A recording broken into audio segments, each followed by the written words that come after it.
RUU Sisdiknas ini adalah punya potensi positif terbesar terhadap kesejahteraan guru. Itu adalah satu hal yang sebenarnya yang telah kami di Kemendikbudristek telah memperjuangkan selama 1-2 tahun terakhir adalah mencari jalan. Bagaimana caranya kita bisa meningkatkan kesejahteraan guru dan bagaimana caranya kita bisa tidak mengecewakan guru yang sudah bertahun-tahun ini, berpuluh-puluh tahun menunggu tunjangan mereka, tetapi masih mengantre dan tidak mendapatkannya. Jadi sebenarnya RUU Sisdiknas ini adalah kabar gembira bagi semua guru. Ini suatu hal yang saya rasa saya kepengen sekali berbicara langsung dengan para guru dan menjelaskan betapa besarnya potensi ini untuk meningkatkan kesejahteraan. Ya. Kalau RUU Sisdiknas ini terjadi, ada beberapa hal yang akan bisa tercapai. Yang pertama adalah RUU Sisdiknas ini menjamin bahwa guru-guru yang sudah menerima sertifikasi dan tunjangan tidak akan ada penurunan apapun. Mereka akan terus menerima tunjangan profesi mereka sampai dengan pensiun. Jadi aman, tidak perlu khawatir. Ya? Aman. Ada sekitar 1,3 juta guru yang saat ini menerima tunjangan dan mereka aman sampai pensiun. Ya. Ya. Tetapi ada 1,6 juta guru lainnya yang belum menerima tunjangan profesi, ya, tunjangan apapun, dan mereka ini sudah bertahun-tahun, berpuluh-puluh tahun menunggu jatahnya mereka. Peningkatan kesejahteraannya, ya. Betul.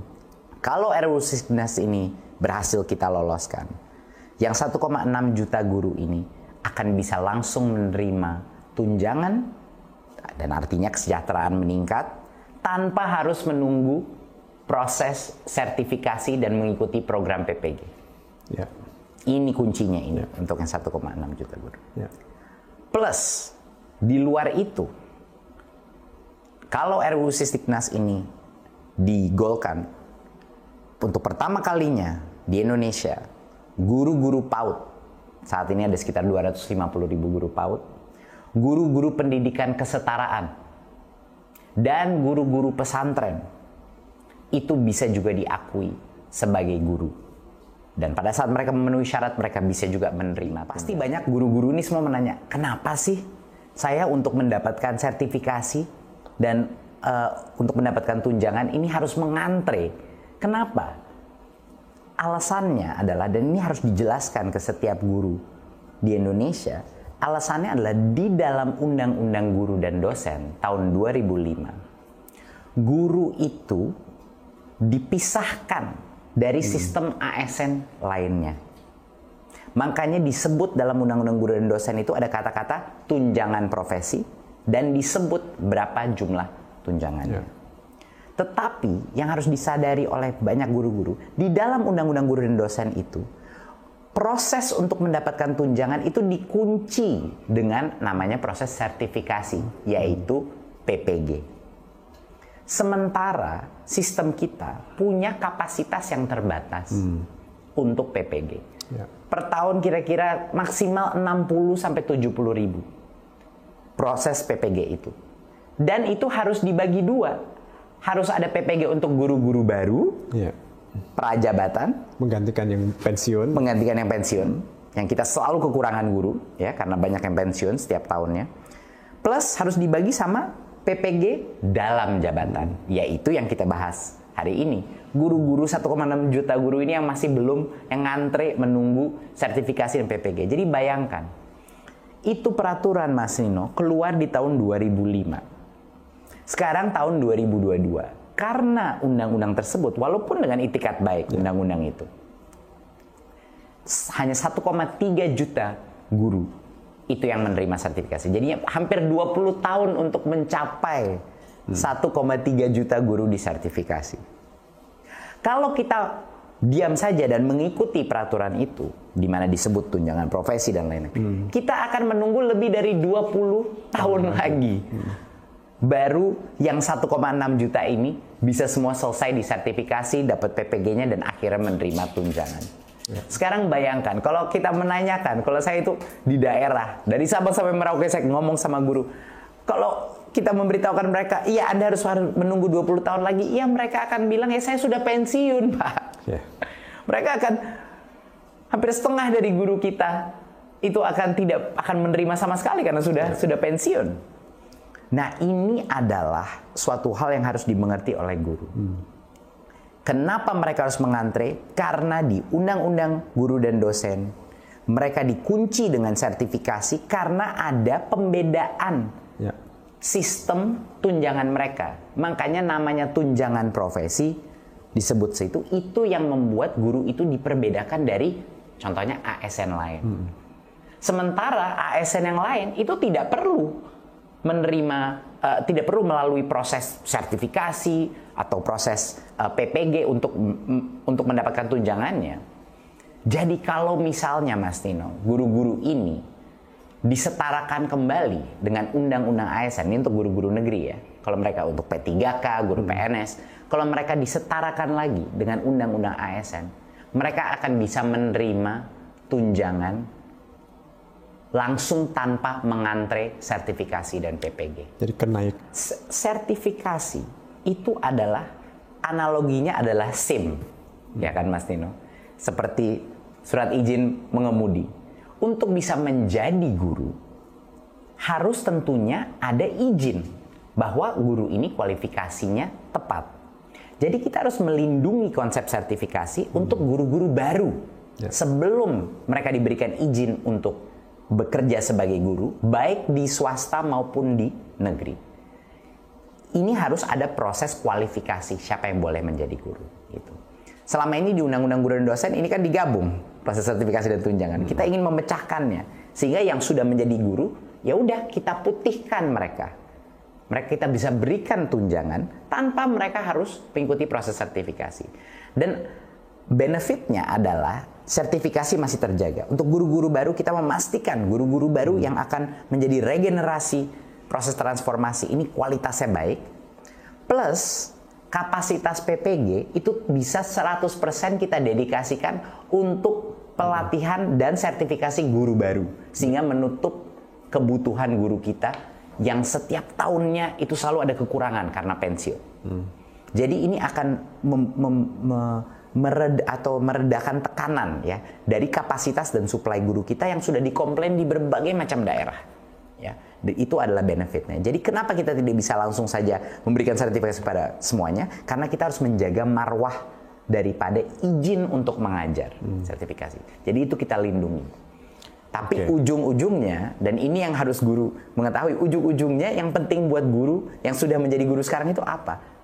Apakah yang penting itu adalah peningkatan daripada tunjangan mereka, peningkatan kepada kesejahteraan mereka? Ya ini adalah cara yang terbaik untuk mengembalikan mereka kepada standar untuk yang guru negeri, kepada standar guru ASN.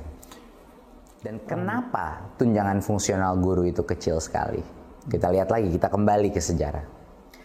Kalau kita melihat posisi-posisi ASN lainnya, Mas Nino, itu tunjangan fungsional mereka itu terus meningkat, ya kan? Selalu ada penyesuaian meningkat. Tapi tunjangan fungsional guru itu jauh lebih rendah karena di tahun 2005 waktu Undang-Undang Guru dan Dosen itu keluar, timbullah ini konsep tunjangan profesi baru dengan 1 kali gaji. Karena ada pemisahan track guru untuk tunjangan, tidak ada insentif untuk pemerintah meningkatkan tunjangan fungsionalnya. Jadi ketinggalan tunjangan fungsional guru.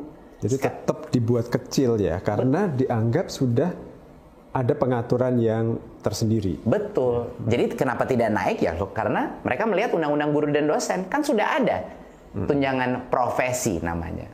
Nah inilah makanya guru-guru harus mengerti bahwa yang namanya tunjangan profesi ini dengan penyebutan dalam itu, itulah yang menghasilkan komplikasi daripada sistem ini. Sedangkan kalau mereka dikembalikan ke guru undang-undang ASN dan kalau yang bagi yang swasta dikembalikan ke undang-undang ketenagakerjaan, mereka akan jauh lebih mudah untuk pemerintah memberikan tunjangan, jauh lebih mudah untuk pemerintah memastikan akuntabilitas, dan jauh lebih mudah untuk pemerintah melakukan peningkatan daripada tunjangan fungsional daripada guru. Karena itu tinggal kita merubah peraturan pemerintah, peraturan presiden, dan itu jauh lebih mudah. Jadi itu kira-kira secara teknis ya. Nah makanya, tapi di lapangan Mas Nino, ada yang bilang tunjangan profesi hilang, itu mudah sekali gitu menyerangnya, gitu, bahwa tunjangan profesi sudah hilang, jumlah tunjangan iya, kok kita disamakan dengan ASN lain. Untuk itu saya tuh ingin sekali berbicara pada guru. Ujung-ujungnya Bapak Ibu guru, yang penting itu apa sih? Kesejahteraan Anda naik kan? Itu yang paling penting. Kita jangan berbicara terlalu panjang mengenai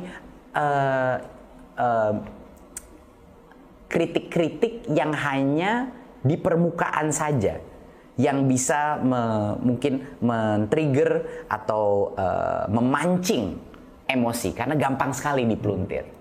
Ujung-ujungnya guru harus tahu masalah sekarang ada di dalam undang-undang guru dan dosen, karena ada sebutan tunjangan terpisah, tunjangan profesi itu. Itulah kenapa itu harus kita keluarkan, sehingga kita bisa memberikan uang dan tunjangan kepada guru sekarang, Mas Nino. Guru itu butuh uang sekarang, bukan dalam 20 tahun. Nah, itu yang mau kita lakukan. Jadi poin pertama yang sangat penting adalah kalau ASN tadi kembali kepada undang-undang ASN. Kalau swasta kembali kepada undang-undang ketenagakerjaan. Dan ini akan menguatkan kapabilitas pemerintah untuk bisa mendorong sekolah-sekolah swasta untuk memberikan gaji atau upah yang jauh lebih layak kepada guru-guru swasta. Karena kita bisa mendorong lewat dua hal. Yang pertama, kita bisa memberikan dana bantuan operasional sekolah yang lebih tinggi untuk menutupi mandat bahwa guru-guru itu dibayar sesuai atau setara dengan guru-guru PNS atau guru-guru ASN. Itu yang pertama.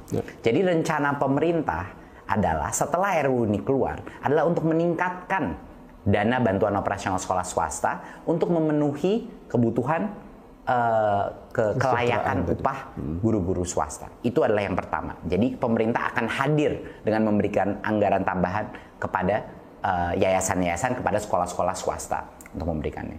Kedua, bagi sekolah-sekolah swasta yang tidak menggunakan uang itu misalnya untuk memastikan bahwa gurunya dibayar di atas UMR dan lain-lain, dan kita melihat, saya udah banyak sekali sekolah saya lihat yang guru-gurunya bahkan di bawah UMR, Mas Nino, dan ini suatu hal yang tidak bisa terus terjadi. Ini memberikan kita, karena sudah menyambung dengan undang-undang ketenagakerjaan, memberikan pemerintah kapabilitas untuk mendorong sanksi-sanksi dan untuk mengatur peraturan dana bantuan operasional sekolah itu, karena itu ada di bawah kontrol kita, untuk memastikan bahwa yang diprioritaskan dulu adalah upah yang layak bagi guru-guru swasta. Jadi dua mekanisme itu adalah benefit ya daripada perubahan di RUU Sisdiknas ini. Mas Nino, hampir semua profesi mulai dari pegawai sampai dengan CEO di seluruh Indonesia itu dilindungi oleh undang-undang ketenagakerjaan.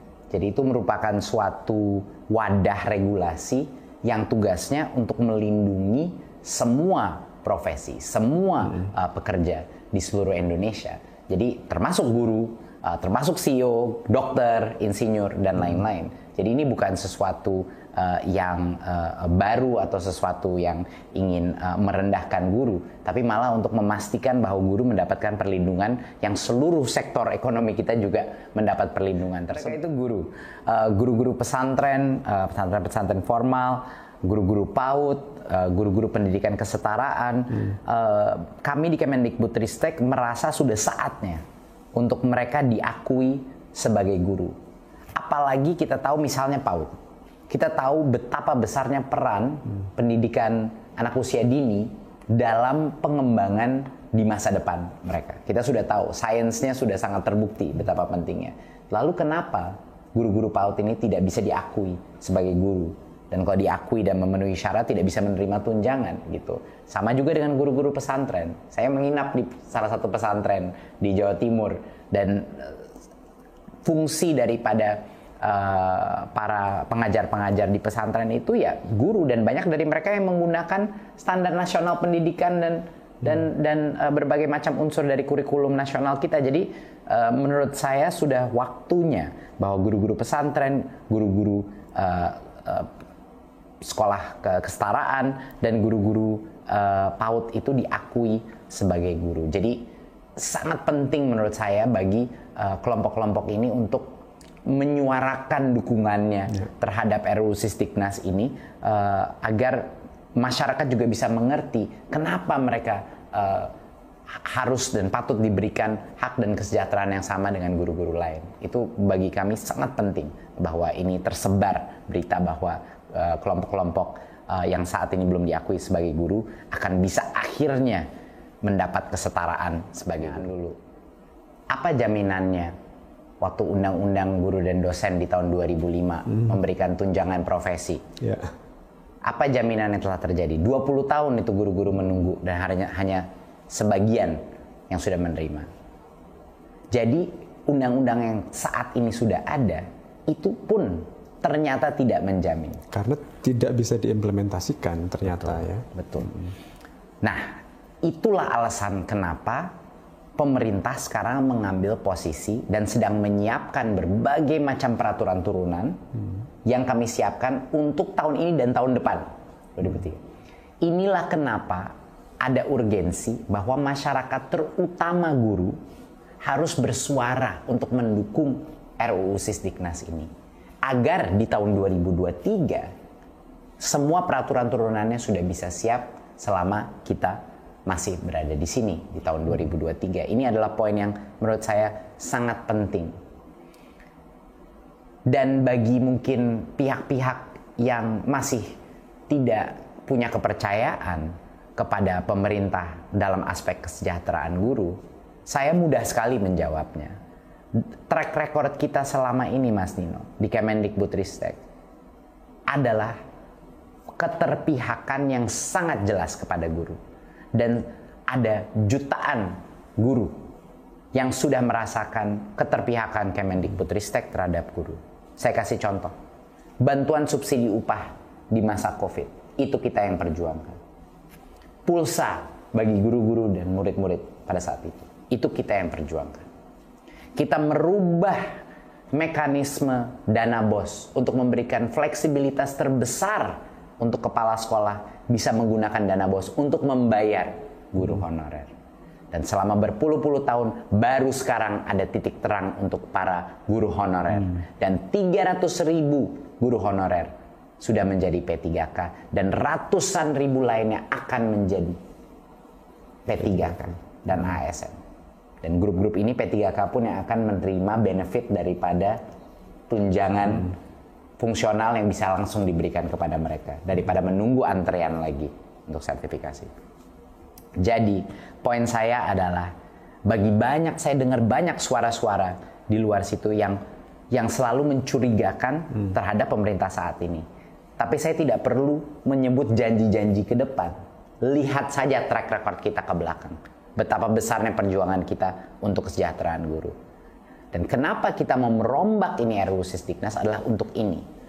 Kenapa kita siap merepotkan diri, berjuang di parlemen, berjuang di Kementerian Keuangan, berjuang di Kemenpan RB untuk melakukan ini. Perjuangan ini adalah terutama untuk memastikan sistem ke depan memprioritaskan kesejahteraan guru. Jadi itulah yang bisa saya sebut kita ingin masyarakat dan terutama guru-guru untuk percaya dengan kita dan di tahun 2023 peraturan turunannya akan mencerminkan semua dan mencerminkan semua visi dan aspirasi tersebut. Dan saya yakin di tahun 2003 pada saat peraturan turunannya keluar dan RUU ini sudah digolkan, guru-guru akan tenang, guru-guru akan benar-benar merasa jauh lebih aman dari sisi kesejahteraan. Itu harapan besar saya. Dan mungkin dari saya ingin memastikan bahwa harapan besar saya adalah guru-guru tidak terpancing dengan berbagai macam tuduhan yang tidak berbasis logika dan fakta dari apa yang kita inginkan. Ya, jadi sekarang kita untuk mereview ya, Mas Nino, kita sudah menjawab tadi kenapa tunjangan profesi dan jumlah tunjangan harus dikeluarkan. Karena itulah alasan guru-guru sekarang tidak bisa menerima tunjangan. Kita sudah menjawab, yang sudah dapat tunjangan bagaimana? Apakah mereka akan dirugikan? Tidak. Di undang-undangnya dijamin mereka akan terus mendapatkan sampai mereka pensiun. Ya kan? Ketiga, bagi guru-guru swasta, kita memastikan bahwa kita akan meningkatkan bantuan operasional sekolah pada mereka dan juga akan menggencarkan peraturan undang-undang ketenagakerjaan untuk memastikan mereka tidak dibayar di bawah UMR, ya, mendapat tunjangan yang layak. Jadi sudah aman. Keempat, bahwa guru-guru PAUD, guru-guru pendidikan kesetaraan, dan guru-guru pesantren akan bisa diakui sebagai guru dengan semua benefit dan tunjangan yang ada di sini. Ya, jadi ini semuanya adalah kabar gembira dan kami sudah membicarakan semua aspek apa tadi kritik-kritik yang dilemparkan.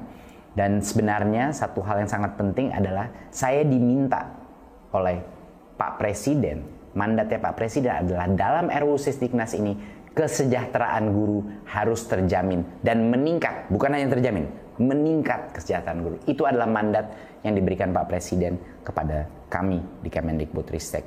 Dan karena itulah RUU Sisdiknas ini harus dilihat sebagai masyarakat sebagai suatu hadiah yang harus dirayakan, harus didukung, tapi juga silahkan berikan input, berikan masukan. Tetapi ini adalah suatu hadiah bagi para guru-guru yang saat ini belum ada kepastian mengenai kesejahteraan.